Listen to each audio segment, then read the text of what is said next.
What's up, God Gold family? Hope you're having an awesome day. I'm excited to share some God Gold straight from the minds of God's Word. I hope you're pumped up and ready to hear some awesome, powerful truths that God has shared with me, and I'm excited to share them with you.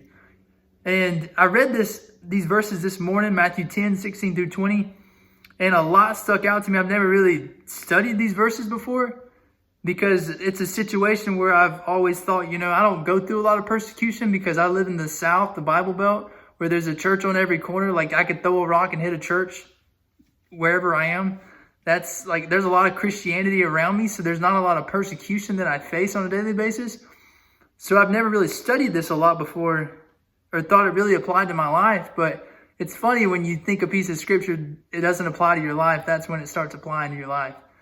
So don't look over these verses or any verse you read that you think doesn't apply to you, because God will laugh at you a little bit and say, watch this, because it will apply to you at some point or another. So take those verses in and just dig into them.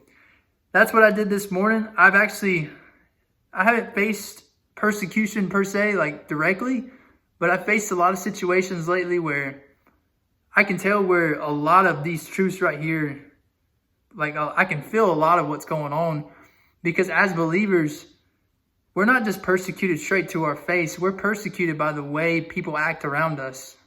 When we share our faith, when we live out our faith, we're persecuted a lot by how people treat us, how people act towards us. And there's a lot of situations that are going to come our way, whether we've already experienced that or not. We have to be prepared for that. And that's what I took this as. Like, I haven't faced a ton of persecution personally in my life, but it just felt like, man, prepare for that. Get ready, because eventually one day it's coming. And I want to be ready for that, because as he says in verse 16, behold, I am sending you out as sheep in the midst of wolves, so be wise as serpents and innocent as doves.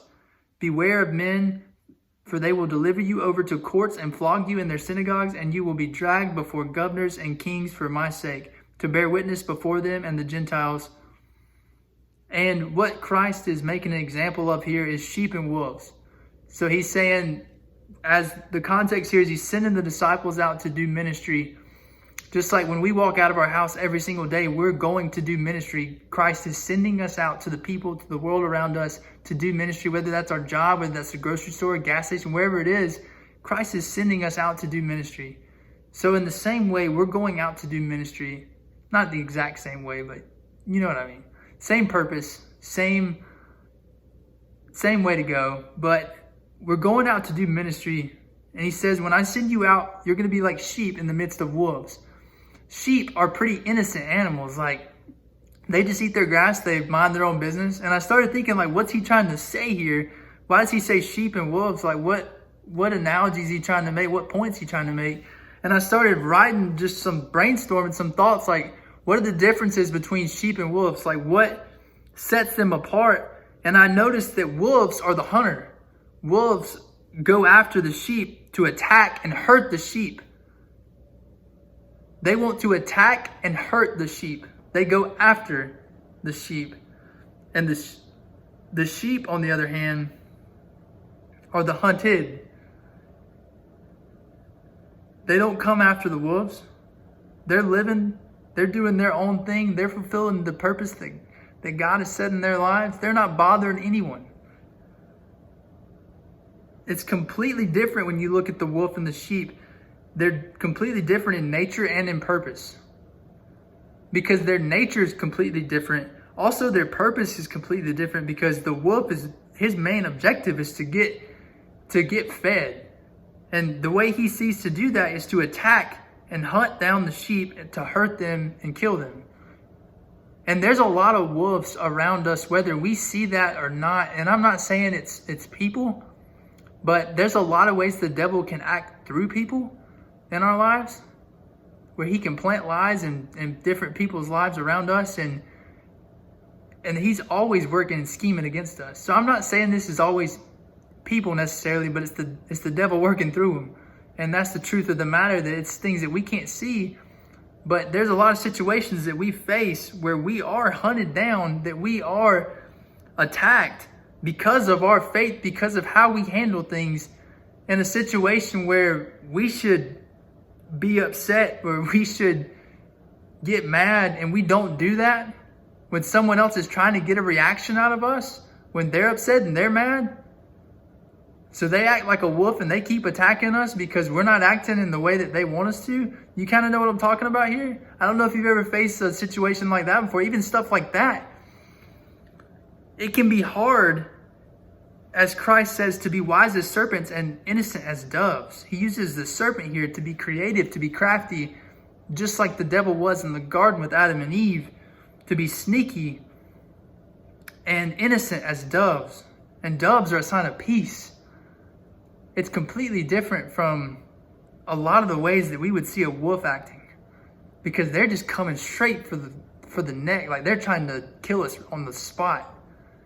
They're trying to kill us instantly. They're attacking us and hunting us down. And the devil does that in a lot of different ways to a lot of different people. But he says here, like he says straight up, beware of men, as they will deliver you over to the courts and flog you in their synagogues. And you will be dragged before governors and kings for my sake, for Jesus' sake, to bear witness before them and the Gentiles.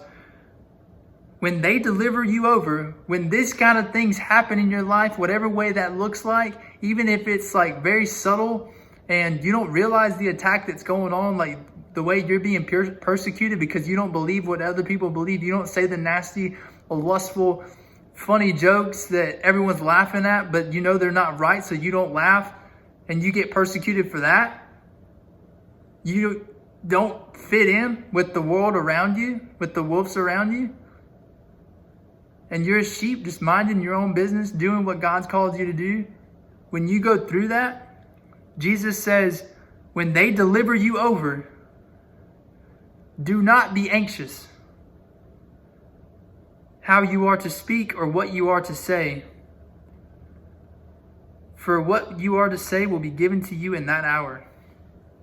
And what's comforting to know in that, no matter what we face, no matter what we go through, especially through persecution and whatever form, way, shape that looks like in our lives, that we don't have to be anxious. We don't have to be worried, because I know a lot of times I worry and I freak out about that kind of stuff because I don't want to be the guy that's not cool. I don't want to be the guy that doesn't fit in. I don't want to be the guy that has to say the right things, that will be wise enough like a serpent to be crafty enough to get God's truth in there to people who don't want to hear it, who don't want to listen to Christ's ways over theirs. I don't want to have to be innocent and peaceful like a dove when everyone else is trying to make me mad and trying to get a reaction out of me. But we don't have to be anxious of how we are to speak or act in those moments. He says, for what you are to say will be given to you in that hour. For it is not you who speak, but the Spirit of your Father speaking through you. So if you're going through something like that today, in persecution or anything in life, you don't have to worry.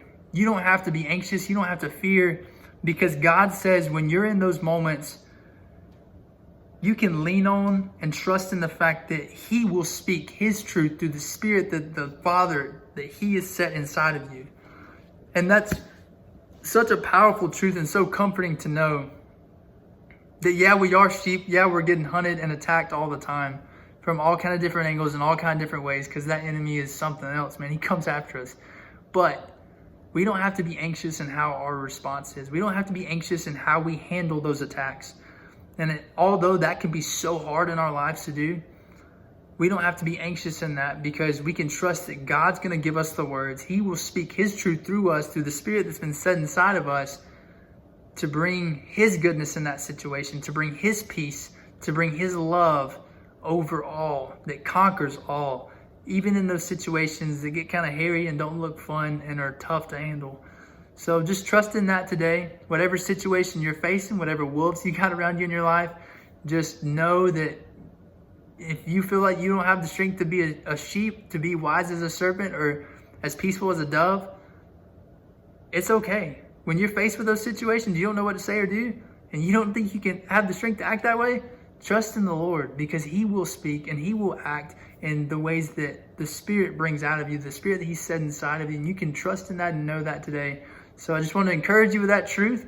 And as we go out as sheep amongst the wolves, man, that's exciting. We got people trying to hunt us down all the time and trying to attack us, but they can't touch us, baby, because we are one with Christ.